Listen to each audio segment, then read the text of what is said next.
కూడా 10 ఇంచులు ఇట్లా గీత పెట్టుకొని ఇట్లా కొట్టుకో. అటు నుంచి 10 ఇంచులు తమ్ముడు. ఈడ నాని డ్రాప్ 3 ఇంచులు ఉండేసి సేమ్ ఆ భాగం కూడా అంతే. ఇప్పుడు ఈడ ప్లస్ టైం పాయింట్, ఈడ హెల్త్ పాసేజ్, ఇది వాల్ మిక్చర్. ఇందుకే తెలుసు కానీ మామూలుగా ఎంత పెడతారు?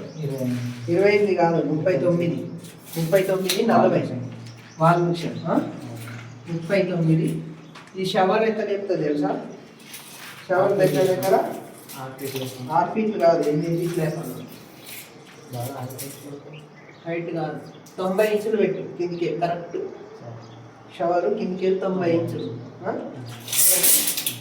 దీనికి వాష్ బేసిన్ అవుట్లైట్ రెండేది కలిపి ఒకటి కింది చిప్పింగ్ కొట్టి అవతల కోలు కొట్టి టీ ఇట్లా వేయాలి. ఇలా ఇలా వేసుకుందాం. తర్వాత ఇది ఒకటే వాష్ బేసిన్ అవుట్లైట్. ఇది 25 ఉంది కదా, 25 ఉంది.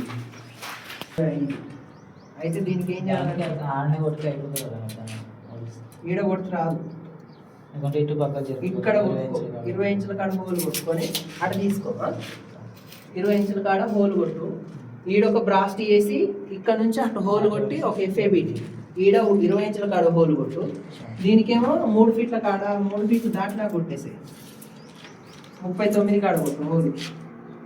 మనం 42 కాడ ఇచ్చినాం అవతల 39 కాడ 38. ఈడ బ్రాస్టీ చేస్తావు కదా, బ్రాస్టీకి ఎంబటే ప్లేట్ అవతల చూపించేసి ఇది కూడా యాజ్ చీజ్ 10 ఇంచుల కాడ హోలు, ఇటు నుండి 3 ఇంచుల కాడ హోలు. ఓకేనా? ఇంకొకటి ఇక్కడ వాష్ బేసిన్ ఇక్కడ నుంచి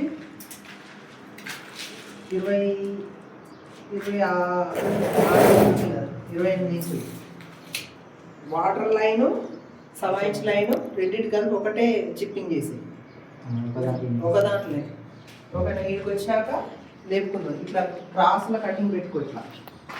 ఇట్లా స్లోగా ఇది అవన్నీ అయిపోయినాక ఇది వచ్చి చూసుకో. ఆడ వాష్ బేసిన్ గుర్తుంచుకో. యూతలు కొట్టేసి వదిలేసి వాషింగ్ మిషన్ ఓకే. ఇక్కడ వాష్ ఏరియా వేసుకుందాం. 3 ఫీట్లు వదిలేసి 3 ఫీట్లు అంటే 4 ఫీట్లు వదిలేసి వాష్ ఏరియా. ఇక్కడ వాష్ ఏరియా 4 ఫీట్ల కాదు. ఈ వాష్ ఏరియాకి ఇట్లా కటింగ్ పెట్టుకో. 3 ఫీట్ల కాదు పెట్టుకొని వచ్చి ఇందులో బోరు మంజీలు రావాలి. వచ్చి ఈడ హోల్ కొట్టి లోపల వచ్చేసేయాలి.